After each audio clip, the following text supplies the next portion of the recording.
Nós vamos assistir agora uma manifestação que aconteceu nas praias do Rio de Janeiro ontem para denunciar justamente essas ilegalidades dessas pessoas que permanecem presas e injustiçadas. Por favor, Júlio, solta o vídeo.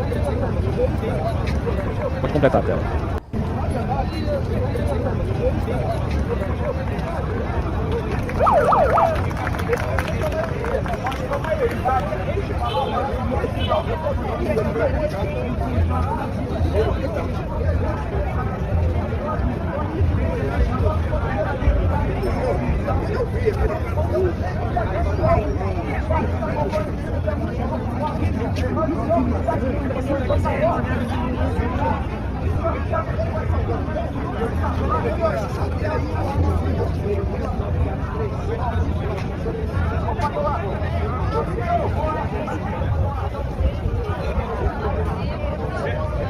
Aqui, bem em frente, realmente, ao Copacabana Palace, e as pessoas que estão dando esse apoio ao movimento.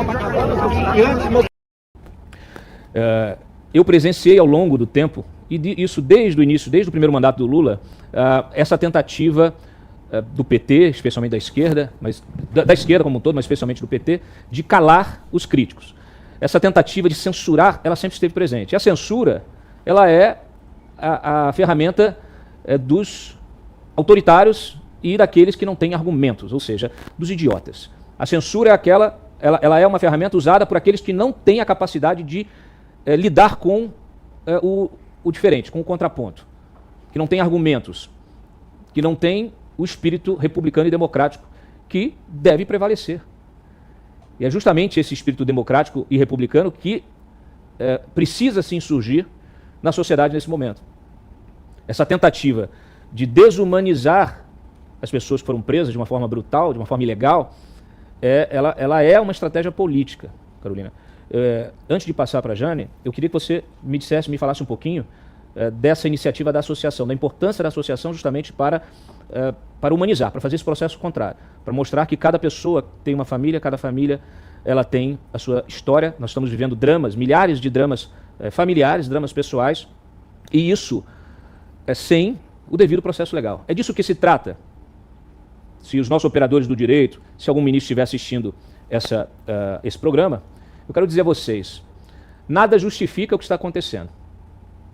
Nada, absolutamente nada.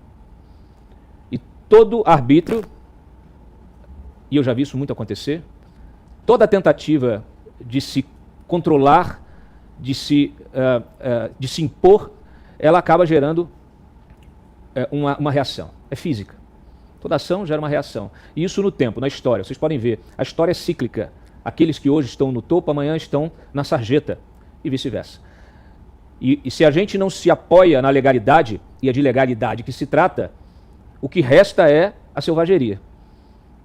Parabéns pela formalização da associação. Queria que você pudesse trazer um pouquinho da história. A Gabriela ia trazer um pouquinho disso, mas como ela não entrou conosco ainda, a importância de se profissionalizar essa luta também do ponto de vista jurídico. Então, Cláudio, é mais ou menos isso. É importante que a gente explique inicialmente que a criação da associação, que leva o nome de Associação dos Familiares e Vítimas do 8 de Janeiro, muitas pessoas questionam por que vítimas, né? E hoje a gente tem, como você mesmo falou, pessoas que estão sendo vítimas de uma justiça que está promovendo injustiça. O direito dessas pessoas, principalmente os direitos individuais, direitos fundamentais, que são aqueles previstos na nossa Constituição, estão sendo violados. E quando a gente tem um direito violado, a gente tem uma vítima.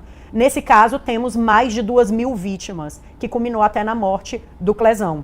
Essas pessoas não estão tendo os direitos individualizados, as condutas individualizadas, estão respondendo um processo que está completamente ilegal desde o seu início, dado que o ministro Alexandre de Moraes ele não é o juiz competente para atuar, e isso daí não viola só a nossa Constituição, mas também os pactos de direitos humanos. E aí a iniciativa de criar uma associação foi que a gente pudesse aglomerar os familiares e as próprias vítimas ali para que a gente pudesse falar por eles. Poder ter o direito de petição, o direito de enviar ofício para associações ou ministérios, como a gente já fez, e todos eles, todos os que são ligados a direitos humanos e à justiça, foram informados do que acontece no país desde o dia 8 de janeiro. e, quiçá, antes, com as pessoas que foram também perseguidas pela censura, né? Então, a criação da associação ela é importante para que nesses organismos tenha uma instituição estabelecida com CNPJ, com prestação de contas e etc., para que a gente fale mais formalmente. O teu marido, ele morreu, ele é a primeira vítima fatal desse arbítrio. Nós temos uma justiça que primeiro tentou enquadrar essas pessoas como terroristas, e se elas não sabem o que é terrorismo, deveriam pesquisar um pouquinho, olhar lá para o 11 de setembro, olhar para os atentados em Londres, na Espanha, ou aqui na Argentina, da AMIA. Aí vocês vão entender o que é terrorismo.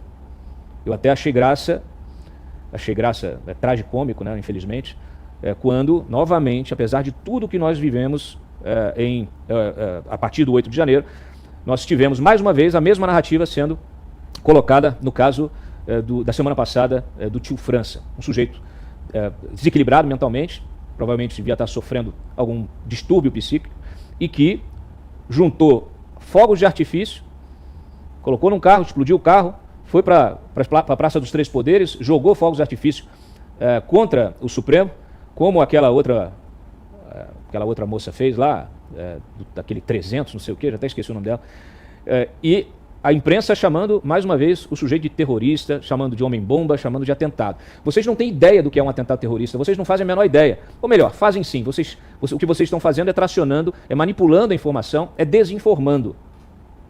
É desinformando. A gente está perdendo, a imprensa, de uma maneira geral, está perdendo o contato com a realidade. Em nome de quê? Do dinheiro que vocês recebem da SECOM? É em nome de quê? De um projeto de poder? É o quê? Porque as pessoas estão todas vendo. Aliás, nem eles acreditam nisso. A Janja, no fim de semana, deixou muito claro qual é o pensamento, exatamente aquilo que eles enxergaram nesse evento. E nós sabemos.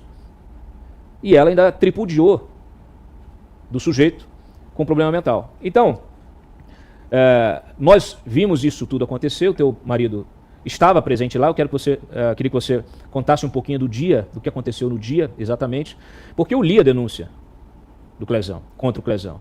E a denúncia traz acusações de que ele integrava movimentos de bolsonaristas desde o ano anterior, que ele, de alguma maneira, teria atuado também, né, de forma como um ativista desses movimentos. Teu marido era um ativista? Na verdade, meu esposo ele sempre acreditou e morreu acreditando, né, na liberdade. Ele temia pelo que está acontecendo hoje, né, Cláudio Dantas? Porque hoje você não pode mais expor. Você hoje não pode mais falar. Você hoje não pode mais manifestar. Porque se você manifestar, o ministro Alexandre de Moraes logo te dá uma ordem de prisão. Então é um direito nosso de se manifestar. Sim. Eu não vejo porquê da gente não escolher um lado. E a injustiça que foi cometida ao meu esposo Clezão, isso é inexplicável. Porque ele acreditava e ele falava que queria um futuro melhor para as filhas e para os netos. Então isso me deixa muito... Desculpa, eu fico até com a voz trêmula, porque claro, isso me abala muito e me deixa muito revoltada, porque Clezão não é um terrorista. Essas pessoas que estavam lá se manifestando pacificamente, eles não eram terroristas. E de nenhuma forma foi individualizada as causas. Eu quero fazer uma pergunta. O ladrão, quando ele vai assaltar a sua casa, ele espera a polícia chegar para te prender? Não. Ele foge. Quem realmente cometeu, quem quebrou, quem fez aquele vandalismo todo, correu.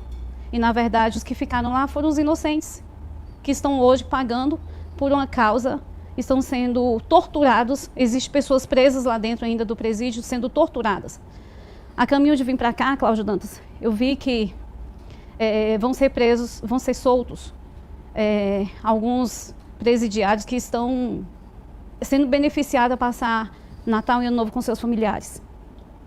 E tem pessoas lá presas que não têm esse direito, preso político, por perseguição, não vai ter esse direito.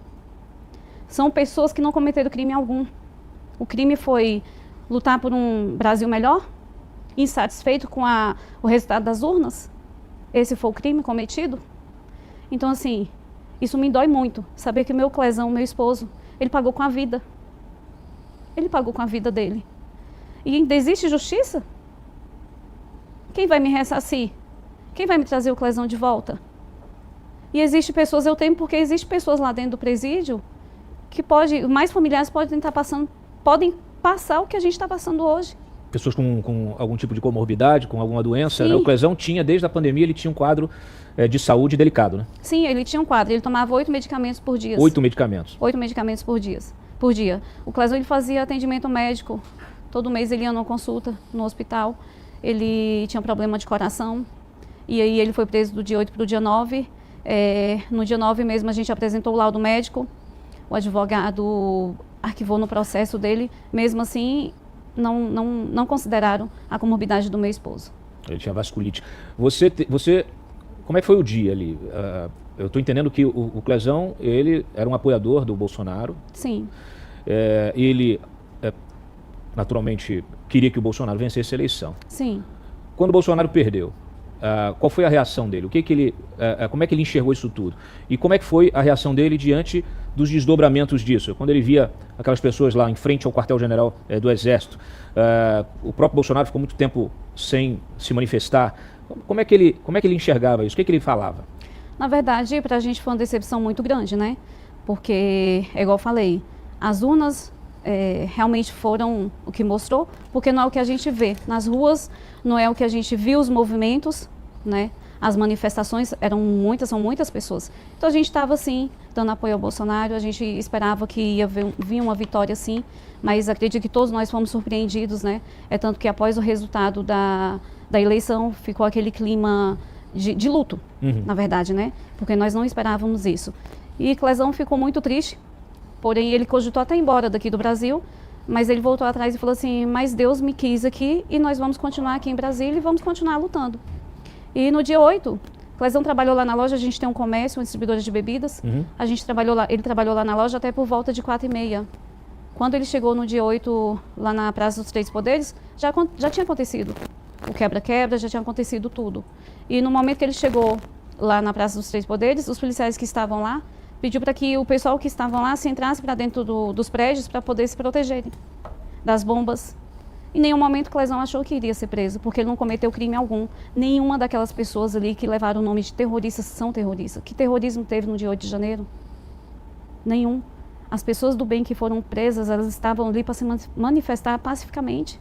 Você acha mesmo que Clezão iria ter coragem de quebrar ou de fazer algo lá dentro da Câmara dos Deputados? De forma nenhuma. De forma nenhuma.